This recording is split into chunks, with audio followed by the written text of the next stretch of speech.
masuk kita ke bab selanjutnya, yaitu tentang tahara. Pernah dengar kata-kata tahara? Tahara, pernah dengar?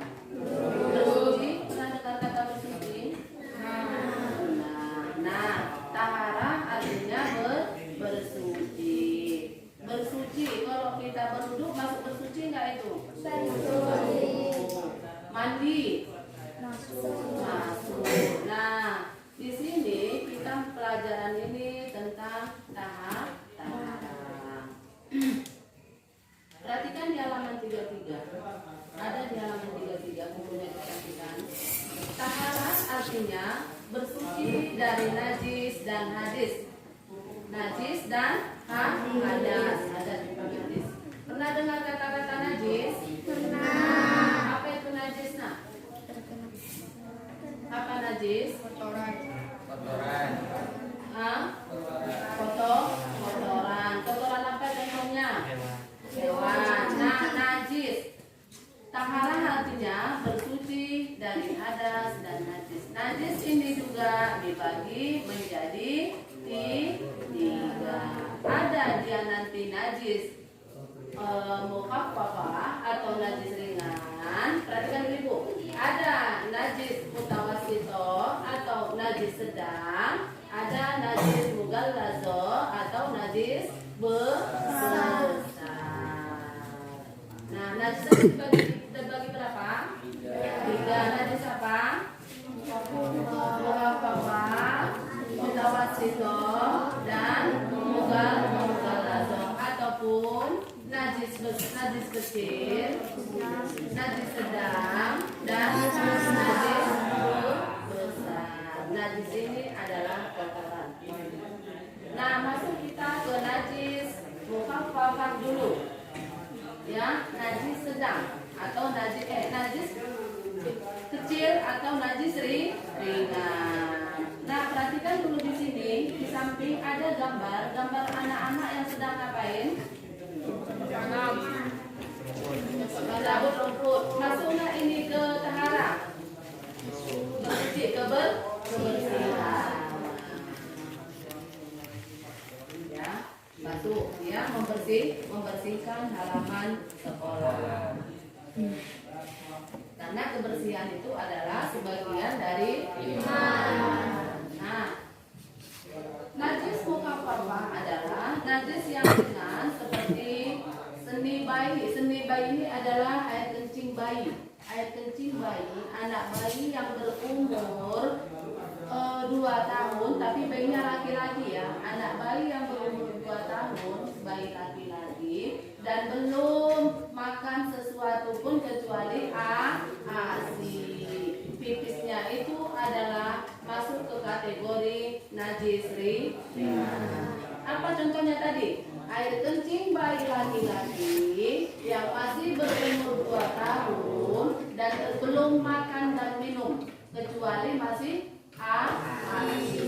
Belum ada mengkonsumsi apapun kecuali ASI. Itu masih masuk kategori najis mukhaffafah atau najis ringan. Tapi kalau bayi perempuan tidak masuk ke contoh najis mukhaffafah. Bayi laki-laki anak, bayi laki-laki masih berumur 2 tahun dan belum makan dan minum kecuali ASI. Itu pipisnya itu masuk ke najis mukhaffafah atau najis ringan. Nah, cara mensucikannya, kalau kalian misalnya mau sholat, adik kalian itu masih umur di bawah 2 tahun, begitu kalian angkat pipis kena tangan. Nah, bagaimana cara mensucikan tangan kita yang udah wudhu? Cukup ambil air, lap tangan kita yang kena pipis. Kenapa nak kayak gitu? Kenapa nggak kita cuci? Kenapa cukup kita lap aja? Karena dia masuk kategori najis. Tapi air pipis anak laki-laki ya, di bawah umur 2 tahun. Tapi kalau dia udah dikasih makan, udah dikasih minum, udah dikasih makan roti, tidak masuk lagi dia najis mukhaffafah. Sudah masuk dia najis berat. Nah, itu kemudian contoh najis mukhaffafah. Cara membersihkannya adalah cukup dipercikan air kemudian dilap. Udah kita sholat. Masuk kita ke najis mutawassithah atau najis pertengahan. Najis pertengahan ini contohnya adalah darah, nanah, air kencing tadi, tinja. Tinja ini tahu tinja? Kotoran. Ya, tinja itu kotoran, itu kotoran manusia, kotoran hewan. Apa kotoran? Apa kotoran?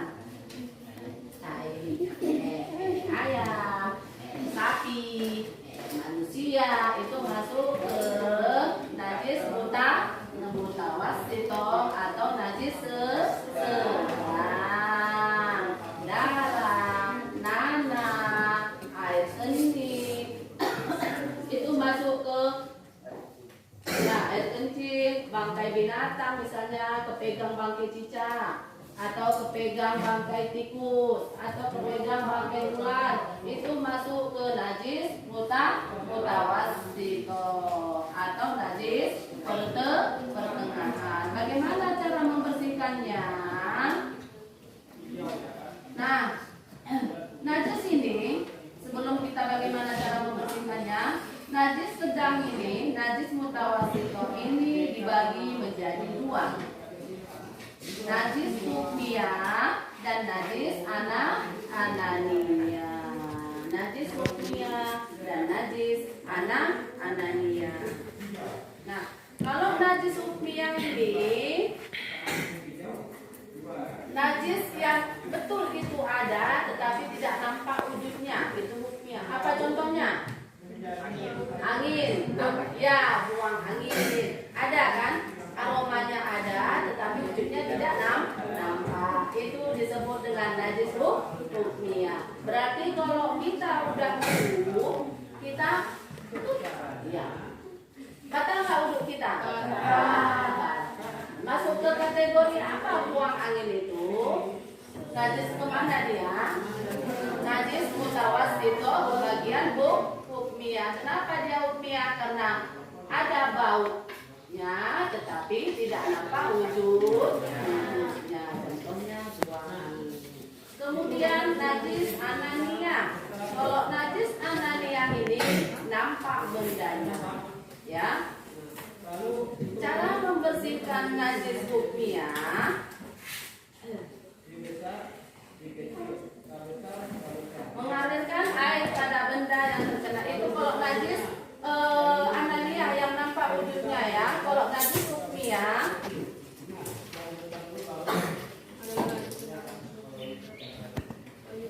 dengan menghilangkan zat rasa, warna dan baunya, dihilangkan. Misalnya kaki kita kena ayam, disiram, dibersihkan sampai hilang bau dan wujudnya. Kaki kita terkena tai ayam. Itu dia cara membersihkan najis ananiyah. Tai ayam najis apa itu? Nah, ananiyah masuk ke kategori ananiyah. Kenapa? Karena nampak wujud dan ada bau. Kalau tadi najis hukmiyah ada baunya tetapi tidak nampak wujud. Itu dia najis hukmiyah. Nah, cara membersihkannya kok najis hukmiyah. Nah, misalnya kita udah wudu, ya, dengan wudu air. Kita udah wudu, ya, udah wudu. Kemudian kita buang angin. Kita kan batal tuh wudu kita. Nah, kita mau wudu lagi, kita perlu jebok nggak itu? Tidak, tidak. Kecuali kalau kita buang air. Kalau kita buang angin tidak perlu kita jebok, langsung aja wudu. Kecuali kalau kita buang air besar atau buang air kecil, itu harus jebok atau istinja. Ya, itu najis mutawassithah. Masuk kita ke najis mughalladhah. Najis mughalladhah ini adalah najis yang berat seperti anjing, kemudian pik, ya, pik, kemudian kemudian itu dia termasuk dog dan pig. Ini masukin dia ke kategori najis mughallazo atau najis berat, ya. Pig najis mughallazo atau najis mutawassito? Mughallazo. Kenapa? Tadinya kan yang tadi itu masuk ke najis mutawassito. Tapi kalau dia kotoran anjing dan babi itu masuk dia ke kategori najis mughallazo. Kenapa? Karena dasarnya hewan ini adalah haram dikonsumsi. Ataupun kita kena jilat anjing, itu juga masuk ke kategori najis mughallazo. Atau piring kita terletak di luar, anjing dijilatnya, itu harus disama. Nggak cukup dicuci saja. Kenapa? Karena dia adalah najis mughallazo atau najis berat. Bagaimana misalnya kalau kita kesenggol anjing? Kalau kita kesenggol anjing, anjingnya itu tidak basah, tidak apa-apa. Tapi kesenggol ya, jangan kita pegang ya. Tetapi kalau posisi anjing itu basah, kesenggol kita, kena kita, itu harus disama. Apalagi tempat dijilatnya, kan anjing itu selalu lidahnya keluar tuh. Ya, harus disama. Makanya jangan kalau bisa jangan memelihara anjing di sekitar rumah. Kalaulah di 100 meter di sekitar rumah itu ada anjing, malaikat tidak akan mau datang ke rumah kita. 100 meter kiri kanan muka belakang ada anjing, malaikat tidak akan mau datang ke rumah. Kenapa? Karena itu. Makanya nggak boleh seorang muslim memelihara anjing kecuali untuk di kebun, gunanya menjaga kebun. Kenapa dikhawatirkan itu? Nah, kita tidur nanti malam-malam anjingnya naik ke teras rumah, ya kan? Ataupun lupa kita naruh kering, misalnya musim kemarau kering, kita taruh kampung air hujan, tiba-tiba datang anjing dijilat, pagi-pagi kita ambil untuk gosok gigi. Sudah dia masuk najis mughallazo atau najis besar atau najis berat. Bagaimana cara membersihkannya? Cara membersihkannya harus disamak atau dibersihkan dengan menggunakan tangan. Atau apa jenis? Membersihkan dengan cara menggunakan apa? Tanah.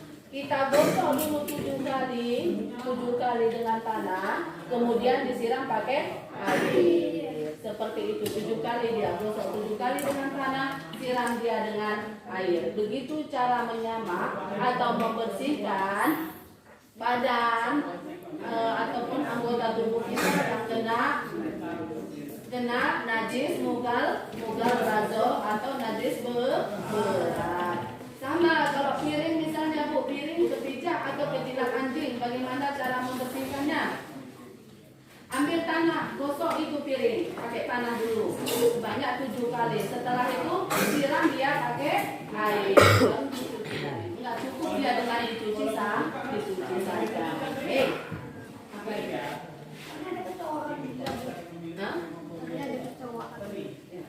Ya, itu dia najis mughallazo.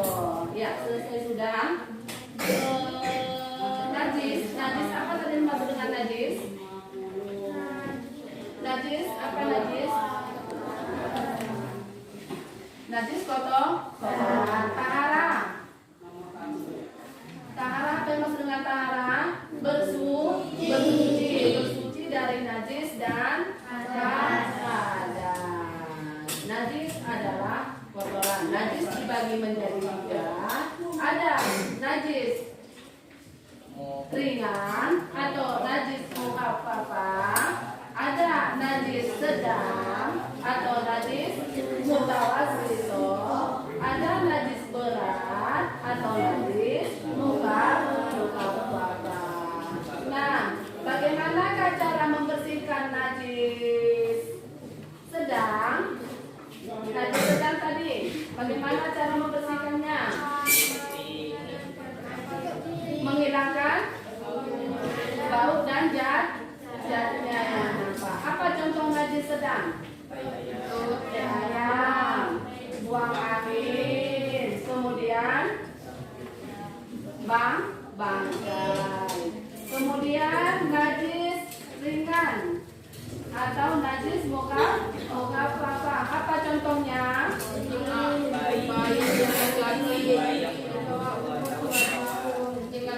Kencing anak bayi laki-laki yang belum berumur 2 tahun ataupun masih di bawah umur 2 tahun yang belum makan dan minum. Masih apa dia? Masih ASI. Bagaimana cara membersihkannya kalau kena kencing bayi itu?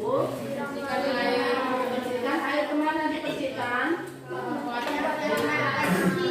Ya, kemana ke tempat yang kena kencing tadi dibersihkan air kemudian dilang. Dengan cara itu membersihkan. Jangan nanti usul menjelaskan. Kemudian najis mughallazo atau najis besar. Apa contohnya? Ya, dok sama pipi. Baik itu kena jilatannya ataupun kena kesenggol. Kalau posisi doknya basah itu berarti sudah harus bisa.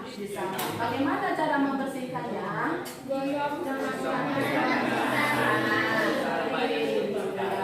Harus disamak namanya, disamak dengan menggunakan tangan. Digosok sebanyak 7 kali, kemudian terakhir disiram dengan air. Itulah cara membersihkan najis yang kena najis mughallazo. Ada pertanyaan tentang najis ini? Ada pertanyaan? Hah? Ada? Tidak ada? Paham?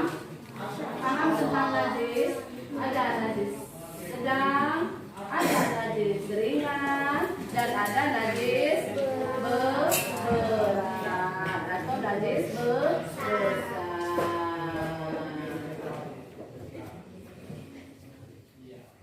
Nah sekarang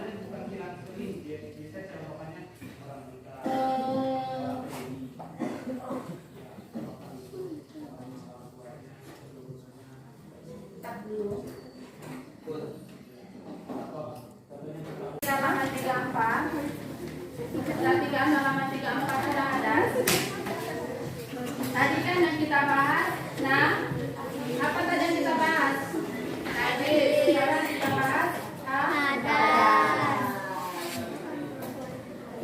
Nah, perhatikan di halaman 34. Hadas kecil. Hadas dibagi kepada 2. Ada hadas kecil dan ada hadas besar. Kalau dia hadas kecil cukup dengan berwudu. Kalau dia hadas besar harus mandi. Kalau hadas kecil contohnya hadas tadi cara membersihkannya ada 2, hadas kecil dan hadas besar. Kalau hadas kecil apa sih?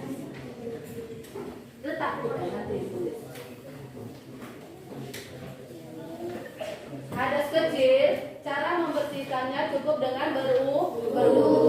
Kalau hadas besar harus mandi, siram seluruh badan. Nah, hadas kecil, apa contohnya di sini hadas kecil? Perhatikan bukunya. Keluar sesuatu dari kubur dan dubur. Contohnya kita buang air kecil dan buang air besar. Itu hadas kecil. Enggak usah mandi. Cukup cebok. Kemudian berudu. Itu contohnya. Keluar sesuatu dari kubur dan dubur, yaitu buang air kecil dan buang air besar. Perhatikan, nah ini perlu nih. Kemudian hilang akal. Hilang akal ini contohnya kita tidur sampai mimpi. Kalau kita tidur sampai mimpi udah hilang akal, berarti wudhu kita sudah batal. Angkat kepala, jangan letakkan kepala di atas meja, nanti lama-lama tidur.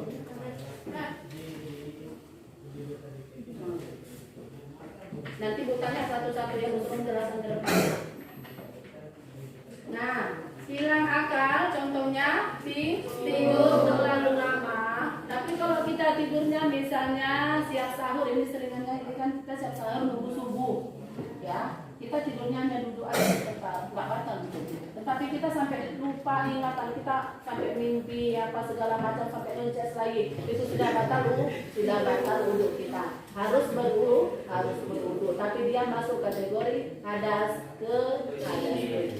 Kemudian bersentuhan kulit antara laki-laki dan perempuan yang bukan muhrim. Kalau yang muhrim itu adalah abang adik kan kandung, kemudian ayah kita. Tapi kalau misalnya si A dengan si B mau pergi ke masjid, tiba-tiba di jalan bersentuhan nggak sengaja, ataupun mau pergi ke wudhu bersentuhan, itu harus wudhu, batal wudhu kita. Kenapa? Karena bukan. Kemudian menyentuh kubur dan dubur, menyentuh kemaluan ataupun tempat buang air besar sendiri itu juga membatalkan wudhu. Kalau udah wudhu, jangan sentuh lagi apa-apa yang nggak boleh disentuh di dalam anggota tubuh. Kalau kita mau sholat. Kemudian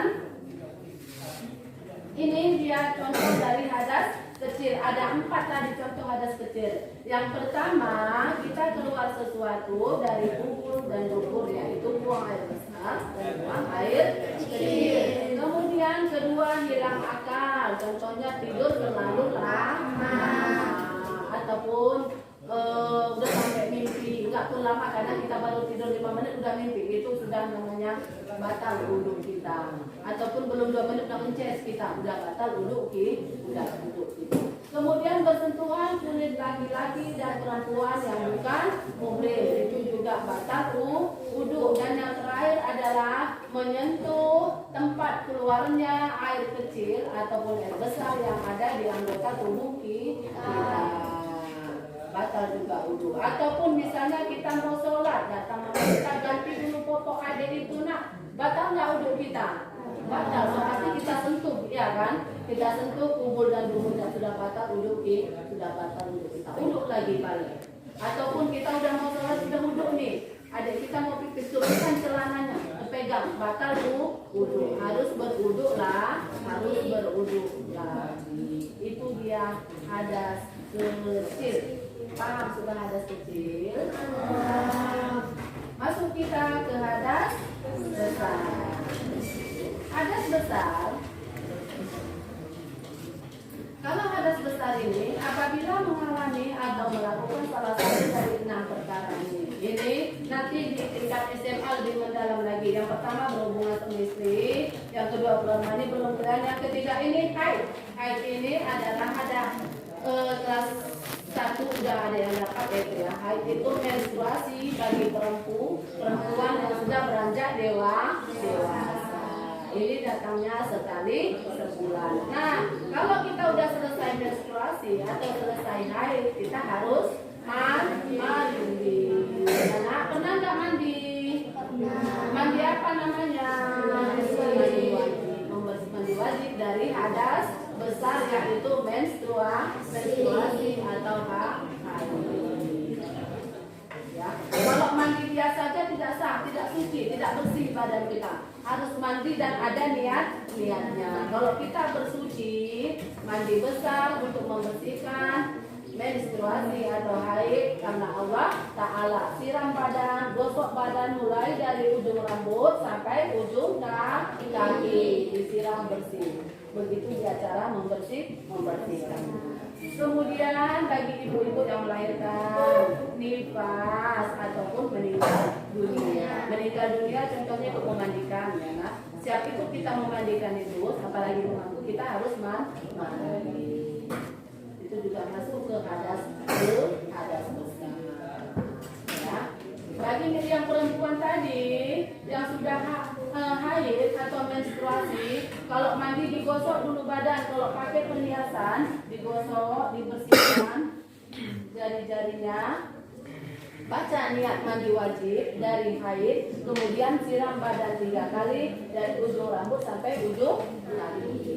Itu dia cara membersihkannya hadas besar, yaitu dari menstruasi ataupun meninggal dunia, ya. Halaman di 35.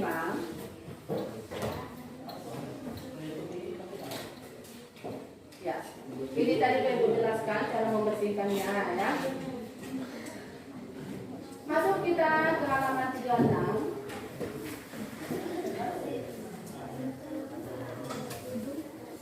Halaman 36.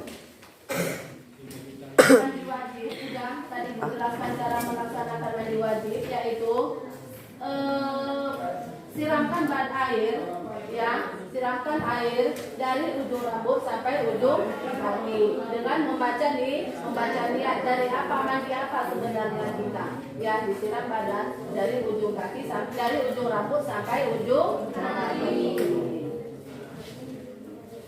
Buka di halaman 7, perhatikan di halaman 7. Di halaman 37 ada halaman 37. Berwudu, ya. Berwudu. Nah, perhatikan itu lagi. Wudu, pernah dengar kata wudu? Udah pernah dengar kata wudu? Wudu itu ngapain?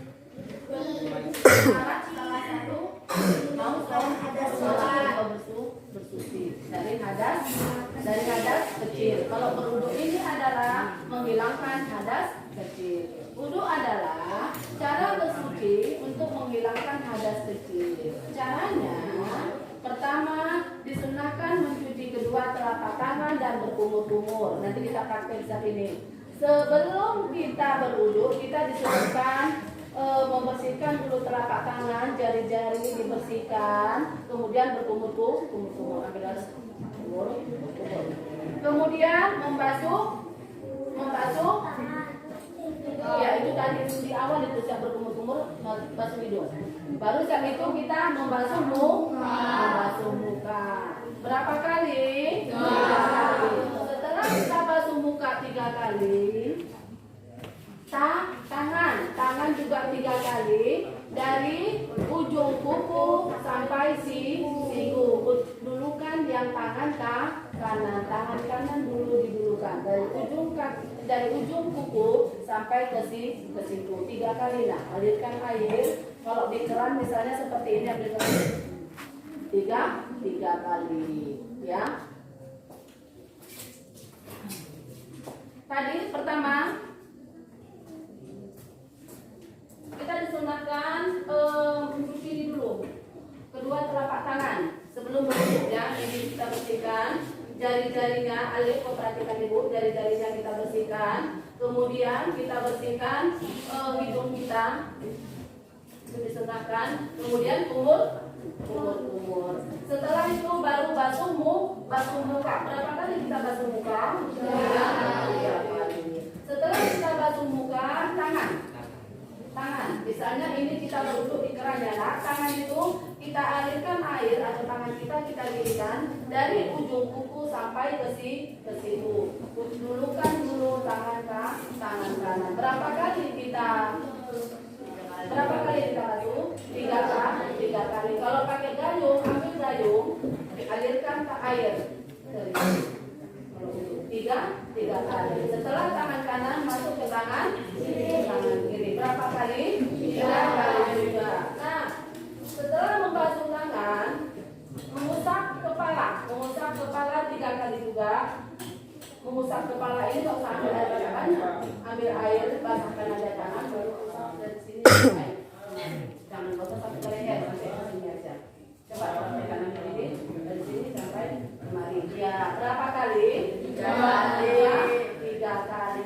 Setelah tadi disunahkan bersihkan telapak tangan, kemudian kita kumur-kumur, setelah hidup, kemudian basuh muka 3 kali. Setelah muka 3 kali, baru ke tangan kanan dulu, dari ujung kuku sampai ke siku. Berapa kali? 3 kali. Setelah itu ke tangan kiri, dari ujung kuku sampai siku sebanyak 3 kali. Setelah itu basuh kepala, yaitu dari jidat, dari sini, ya, nak, dari sini basuh sampai kemari. Berapa kali? 3 kali juga. Bagaimana cara basuhnya? Bukan gini, nak, ini bukan gini, ya, begini, ini, ya, seperti itu. Dibasuh 3 kali. Kemudian hati-hati, ya, kalau cara berwuduknya salah, wuduknya tidak sah. Kalau wuduk kita tidak sah, so pasti so sholat kita juga tidak sah. Kemudian membasuh telinga. Sunahkan juga kita basuh telinga berapa kali? 3 kali. 3 kali. Ini yang apa namanya ini jempol ini kita taruh di belakang kaki kita, di belakang. Kemudian yang ini di depan, putar dari bawah ke atas dalam membersihkannya. Ya, coba yang laki-laki nak, tangan kanan. Ya, dari bawah. Ya, yang ini di belakang, jempol di belakang kuping, kemudian yang terunjuk di dalam, putar dari bawah ke atas. 3 kali. Itu jangan salah lagi cara berwudhunya. Boleh nggak bersamaan Bu? Tidak, utamakan yang kanan dulu. Ambil air, basuh dari sini 3 kali. Setelah itu masuk ke kiri, ambil juga sama 3 kali dari bawah ke atas. Setelah itu membasuh kaki sampai mata kaki. Semua kaki pun nggak apa-apa. Sampai bersih dibasuh kakinya. Setelah itu kaki sambil digosok ya nak, sambil digosok. Kalau kita itu di keran angkat kaki sambil digosok. Kalau kita pakai gayung siram. Ya, kemudian tertib ini maksudnya dudukan yang di atas tadi, nggak boleh kuping dulu baru kumur-kumur, tidak boleh, ataupun kaki dulu nah baru muka, boleh nggak? Tidak boleh, harus sesuai urutannya dari atas ke bawah, ataupun tangan dulu lah baru ke kaki, boleh nggak? Tidak, harus sesuai urutannya dari atas ke bawah. Setelah itu membaca doa. Nah, bagaimana tadi cara wudhu? Pertama apa? Apa yang pertama? Basuh kedua telapak tangan. Kemudian hidung. Setelah itu berapa kali? 3. Setelah itu tangan kanan. Contohnya seperti apa? Coba perhatikan tangan kanan. Ya, dari mana? Dari sampai itu. Iya, makanya kau jangan ketawa aja kau. Kan nggak kusur tuh berat. Ya, setelah tangan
kiri 3 kali. Ya. Siap tangan. Tidak. Ya. 3 kali. Putar dari bawah ke atas.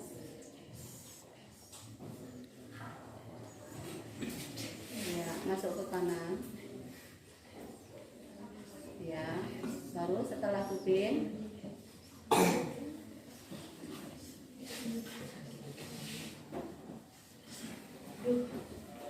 kiri, kaki kiri. Iya, setelah itu baca doa selesai wudhu.